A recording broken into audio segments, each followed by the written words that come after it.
ઓમ નમો ભગવતે વાસુદેવાય નમઃ. હરે કૃષ્ણાય નમઃ. હરે નારાયણ હરે કૃષ્ણાય નમઃ. મિત્રો, આજના સત્સંગમાં જે આપણે કોણ પોતાનું અને કોણ પારકું સમય બતાવે, અને અર્જુનના જીવનમાં પણ એવો સમય આવી ગયો હતો કે સમય સમય બલવાન નહીં પુરુષ બલવાન, કાબે અર્જુનને લૂંટ્યો, ઓહી ધનુષ ઓહી બાણ. આ વિષય ક્યારે બન્યો હતો એ પ્રસંગ છે આજે આપણે જરૂર મિત્રો સાંભળજો, ફોલો કરજો, લાઈક કરજો, અને કોમેન્ટમાં રાધે કૃષ્ણ ઓમ નમો નારાયણ જરૂર લખજો. મિત્રો, વિનંતી કરું છું કે આટલું લખજો. તો મિત્રો, આપણે આગળ વિશે જાણવી કે જ્યારે અર્જુનજીને પ્રસંગ આવો જીવનમાં ક્યારે બન્યો કે કાબા જેવાને અર્જુનને લૂંટ્યો. આવો બલવાન, આવો સુરવીર, અને જે ભગવાને કુરુક્ષેત્રની અંદર જે નિમિત્ત બનાવેલો આવો પુરુષ, એના જીવનમાં આ સામાન્ય કાબા જેવાએ લૂંટ્યો. પણ એવો સમય અર્જુનજીને ક્યારે આવ્યો કે એક દિવસ અર્જુનજી દ્વારકામાં રહેતા હતા.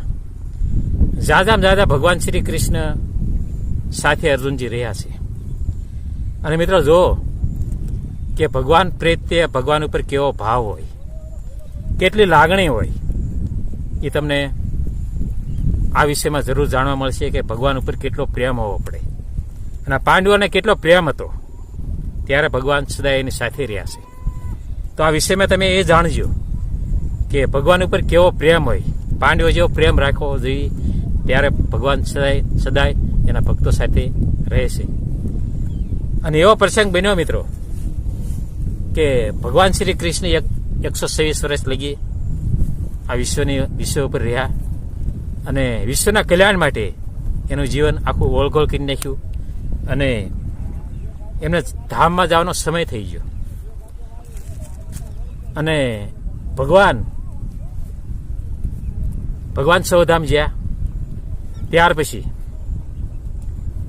અર્જુનજીને એટલો ભગવાન પ્રત્યે ભાવ હતો, પ્રેમ હતો, અને ભગવાન સૌધામ જ્યાં ત્યાર પછી અર્જુનજીને એટલું દુઃખ લાગ્યું છે કે કોઈ વાત ન પીસો.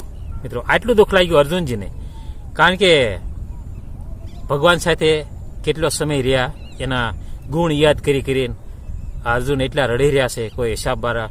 સુભદ્રા પણ મનાઈ રહ્યા છે, પણ અર્જુનજી કહે છે સુભદ્રાને કે સુભદ્રા, હવે હું આ નહીં રહી શકું. ભગવાન વગર મારે દ્વારકા નથી રહેવું, મારે જવું છે હસ્તિનાપુર.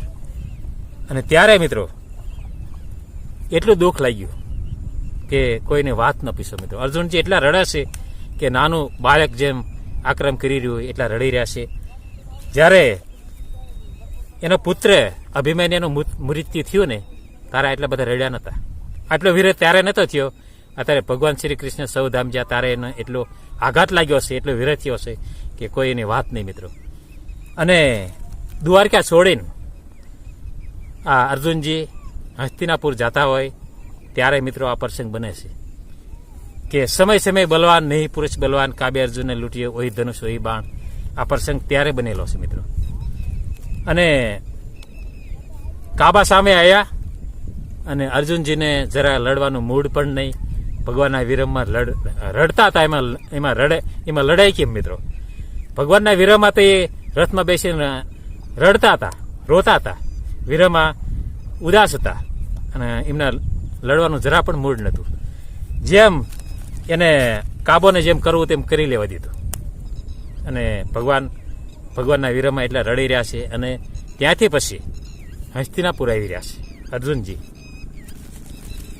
અને રાજમહેલનો જે દરવાજો છે ત્યાં સામે અર્જુનજી ચાલ્યા આવે છે, અને દ્રૌપદી અને 5 ભાઈઓના સામે ઉભા રહ્યા છે. અર્જુન આવી રહ્યો છે.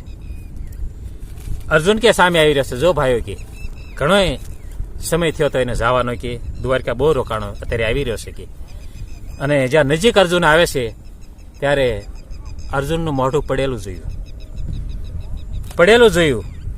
ઘણો સમય રડે રડે એની આંખો પણ લાલ છોડ થઈ જઈ હતી અને એટલા ભગવાનના વીરોમાં એટલા રડ્યા હતા અર્જુનજી કે એને કોઈ સીમા નહીં. મોઢું પડેલું જોયું અને ભાંગેલ પગે અર્જુનને આવતા જોઈને 5 પાંડવો પણ જરાક ચિંતિત થઈ જાય કે મારો અર્જુન કોઈ દિવસ આવો આવે નહીં, આમ એ ભાંગેલ પગે કોઈ દી આવે નહીં, હસતો રમતો કાયમ મેં એને જોયેલો છે, યુધિષ્ઠિર એમ કહે છે. અને અર્જુનજી કેમ એનું મોઢું પડી ગયું છે. જ્યાં નજીક આવે ત્યાં અર્જુનના મોઢા સામું જોયું 5 ભાઈઓએ, એના આવા બલવાન સુરવીર જેવા ભાઈઓ ભીમ અને સહદેવ, નકુલ અને યુધિષ્ઠિર અને દ્રૌપદી સામે જોયું. અર્જુનજી સામે કેમ તારી આંખો લાલસોળ થઈ જશે, કેમ તારા જીવનમાં ઉદાસ છે, ઉદાસી અમે જોઈ અને ભાંગેલ પગે આવ્યા કે શું થયું છે, કે શું ભાઈ થયું છે, કે કેમ બધા દ્વારકા બધા કુશળ તો છે ને કે. ત્યારે મિત્રો આટલો પ્રસંગ જે સામા કર્યો એના ભાઈઓ હતા. અર્જુનજી એક નાના બાળકને કહીને રડી પડ્યા. મિત્રો અર્જુનજી બહુ રડ્યા છે. ત્યારે એના ભાઈ પણ ચિંતા કરવા માંડ્યા. અર્જુન રોઈ રહ્યો છે, શું થયું છે કે, અર્જુનજીને શું થયું છે કે, ભાઈ બતાવ્યો અમને કે શું થયું છે કે. દ્રૌપદી પણ રડવા માંડ્યા અને માતા કુંતા પણ રડવા માંડ્યા કે આ અર્જુનજી થયું છે શું, કે પૂછો જલ્દી કે કેમ એટલો બધો રડી રહ્યો છે, કે આ દ્વારકા બધા કુશળ તો છે ને કે. તારે એક પર્સન પૂછ્યો મિત્રો, આ ભગવાનના પ્રેમી 5 પાંડવો આટલો પ્રેમ હોવો પડે મિત્રો. ત્યારે કે બીજું તો બધું ઠીક કે પણ કે આપણા ભગવાન તો કુશળ છે નહીં કે, આપણે કૃષ્ણ તો કુશળ છે નહીં કે, એની ઉપર તો કાંઈ વિગત નથી આવ્યું ને કે. ત્યારે મિત્રો જે અર્જુનજી એટલો રડી રહ્યો છે કે સામે સવાલ ન કરી શક્યો કે આપણા ભગવાન સૌધામજી હશે. આ સવાલ ન બોલી શક્યો અર્જુન, એટલો રડી રહ્યો છે મિત્રો. ત્યારે આ 5 પાંડવો એટલા રડવા માંડ્યા કે નાના બાળક આક્રમણ કરે ને એટલા રડી પડ્યા. અને અર્જુનને બતાવ્યા કે ભાઈ દ્રૌપદી, માતા કુંતા કે આપણા ભગવાન સૌધામ વહી ગયા. ત્યારે મિત્રો એટલા રડી પડ્યા છે આ ભગવાનના પ્રેમી 5 પાંડવો, માતા કુંતા. અને જ્યાં આ શબ્દ સાંભળ્યો ને ત્યારે માતા કુંતાએ પણ શરીર છોડી દીધું. મિત્રો ભગવાન ઉપર જો આટલો પ્રેમ હોય ને એની સાથે ભગવાન રહે. અમતા ભગવાન નતા રહ્યા એમની સાથે. મિત્રો ભગવાન ઉપર આટલો પ્રેમ હતો અદભુત, તારે ભગવાન એની સાથે સદા એની સાથે રહ્યા છે.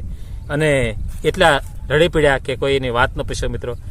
5 પાંડવો, માતા કુંતા, અને માતા કુંતાએ તો પ્રાણ છોડી દીધા. અને ત્યારે યુધિષ્ઠિરે કીધું, ભાઈઓ હવે કે આપણે રહેવું નથી કે આપણે જિંદગીમાં જો ભગવાન આ નો પૃથ્વી પર હોય તો આપણે જીવન શું કરવું છે, કે આપણે પણ નથી રહેવું હોય, કે ભગવાન સૌધામ જ્યાં હોય તો આપણે પણ રહેવું નથી. અને જે માતા કુંતાનું જે એની અતિ ક્રિયા બધી કરીને ત્યાર પછી હસ્તિનાપુર આ પાંડવો છોડી દેશે. ઘણા એના મુખ્ય આગેવાનો મંત્રીઓ હતા, એને સમજાયા પણ આ 5 પાંડવો રોકાયા નહીં. અને સદાયની માટે જે ત્યાંથી નીકળી જા હસ્તિનાપુરમાંથી અને હાડ ગાળવા માટે મિત્રો. અને ત્યારે મિત્રો ભગવાન શ્રી કૃષ્ણ એમના મૃત્યુ પછી, આ કુંતાના મૃત્યુ પછી મિત્રો ત્યાંથી નીકળી જાય છે આ હસ્તિનાપુરમાંથી. અને ત્યાર પછી એક પછી આ ભગવાને એમને પણ સદગતિ આપી, પાંડવોને પણ સદગતિ આપી. અને મિત્રો તો જરૂર સાંભળજો, વિડીયો સબસ્ક્રાઇબ કરજો, લાઈક કરજો, ફોલો કરજો મિત્રો.